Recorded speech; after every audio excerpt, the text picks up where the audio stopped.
అంటే ఇప్పుడు కాంగ్రెస్ పార్టీ అమలు చేస్తున్న పథకాలు గాని, ఇస్తున్న హామీలు గాని మీరు వాటిని ఏ కోణంలో చూడగలరు? కాంగ్రెస్ ప్రభుత్వానికి ఒకటే చెప్తున్నా, మీ ఉచిత పథకాలు మాకొద్దు. విద్య, వైద్య, గూడు, నీడ ఇవ్వండి. ఆ ఉచిత వాటిలో సోమరిపోతులు తయారవుతుండ్రు. డ్రగ్స్, గంజాయి దాని మీద మీరు పట్టించుకోండి. ఇంకా బెల్ట్ షాపులు అవన్నీ తీస్తామని చెప్పింది కానీ గ్రామాలల్లో ప్రతి ఇంటికి ఒక తాగుబోతు తయారవుతుండ్రు.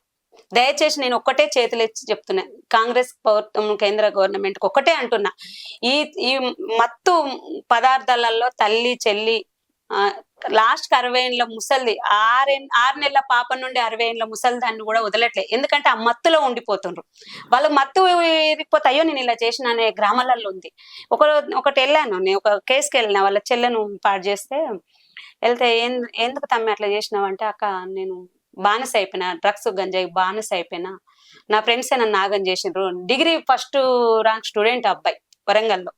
ఎందుకు అట్లా చేసినావు నా చెల్లని గుర్తుకురాలంటే, నేను మత్తులో ఉన్నా, ఏం చేయాలో అర్థం కాలేక అబ్బాయి కౌన్సిలింగ్ ఇచ్చాను.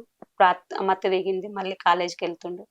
ఇది చెయ్యద్దు తప్పు నాన్న అని చెప్పి ఆయనకు, అంటే అది రోజు తీసుకున్న వారికనే బాడీ మొత్తం ఇమిడిపోయింది. ఆ పిల్లోడు డ్రగ్స్ కి అయితే ఎడిక్ట్ అయ్యాడు. మరి ఇప్పుడు రోజులలో అమ్మాయిలు కూడా చాలా మంది డ్రగ్స్ తీసుకున్న సందర్భాలు కనపడుతున్నాయి కదా మనకి. నేను అదే అంటున్నా, పేరెంట్స్ ను, అమ్మాయి ఏం చేస్తుంది, బాబు ఏం చేస్తుండు, వాడు ఏ టైంకి వస్తుండు, కాలేజీ పోతుండా, ఎక్కడ పోతుండు. ఇప్పుడు మారుమూల గ్రామాలలో చూడు, వాడు 9th క్లాస్ 9 గంటలకు వెళ్ళిన 5 గంటలకు రాకపోతే వాళ్ళు ఆగమాగం అవుతారు. ఇక్కడ ఇప్పుడు రాత్రి 11 గంటలకు వచ్చిన ఎవరు పట్టించుకోరు.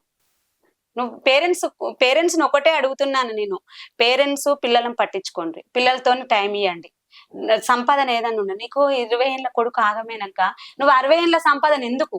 అంటే ఇప్పుడు పేరెంట్స్ కూడా ఎట్లా ఉన్నారంటే, వాళ్ళ పనులు ముగించుకోవడం కోసం పిల్లగాళ్ళ చేతిలో ఫోన్ పెట్టేసి ఆ పక్క, అంటే పిల్లవాడు ఏమని చేస్తుండో, వాడు ఎక్కడ ఉంటుండే, ఆడ పడిపోతుండో కూడా పట్టించుకుని ఒక్క ఫోన్ ఉంటే చాలు. ఇద్దరు భార్య భర్తలకు ఒక ఫోన్ ఉండి, లేదంటే వాళ్ళ ఫోన్ కూడా నార్మల్ గా ఉండి యూట్యూబ్ అవన్నీ లేకుండా చేస్తే పిల్లలు బాగుపడతారు.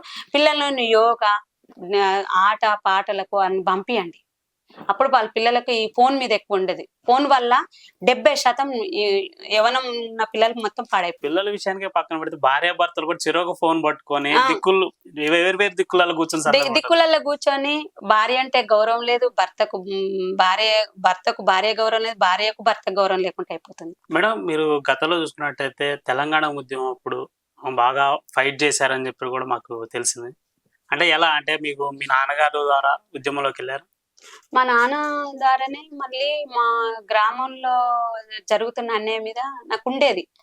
వెళ్తే పోలీస్ డిపార్ట్మెంట్ అన్నా చేయాలి, లేకపోతే నక్సలైట్ అన్నా వెళ్ళాలి. చాలా కష్టం ఉండేది. నాకు 9th క్లాస్ లో మ్యారేజ్ అయింది. అంటే మా అన్నయ్య నాకు ఒక తమ్ముడు. అన్నయ్యను సాకలి సదానందం అంటే మా అన్నయ్యని తీసుకెళ్లి 4-5 పోలీస్ స్టేషన్లు వేసి కొట్టిండ్రు. మా అన్నయ్య అప్పుడు ఫస్ట్ ఇయర్ 10th క్లాస్, నేను 8th క్లాస్. నన్ను కూడా తీసుకుపోయి, మీ డాడీ వాళ్ళు ఏడు ఉంటారు, మీ ఇంటికి ఎవరెవరు వస్తున్నారు. మా ఊరికి ఏంటంటే నక్సలైట్లు వచ్చిందంటే కరెంటు పోయేది. మీకు ఇంటికి ఎవరెవరు వస్తుండ్రు, ఏదన్నా వాళ్ళు వచ్చినా వీళ్ళు వచ్చినా డాడీని మాట్లాడి నాన్నని మాట్లాడి వెళ్ళిపోయేటోళ్ళు. మీ ఇంటికి ఎవరు వచ్చేది అది ఇది అని అంటే, లేదన్నా నమ్మపోయినప్పుడు నా కసి పెరిగేది. అరే దీడుండి దెబ్బలు పడి నేను ఏదైనా పేద ప్రజలకు పనిచేస్తే బాగుంటుంది, అలా ఆ దారే బాగుంది కదా అన్న ఆలోచనతో ఉంటే మా నాన్నగారు కౌన్సిలింగ్ చేసి, నువ్వు అక్కడుండి మేము ఏం చేసిన లేదు, ఇక్కడుండి ప్రజాసేవ చెయ్యి, నువ్వు మహిళల పైన చెయ్యి, నువ్వు ఎక్కడ అన్యాయం ఉంటే అక్కడికి వెళ్ళు అని చెప్పి మా నాన్నగారు నన్ను అటువైపు పోకుండా, అక్కడ నక్సలైట్లు ఎక్కువ ప్రభావం ఉండి పోలీసులు మమ్మల్ని ఇబ్బంది పెడుతుంటే చిన్న వయసులోనే మ్యారేజ్ చేసింది మాకు.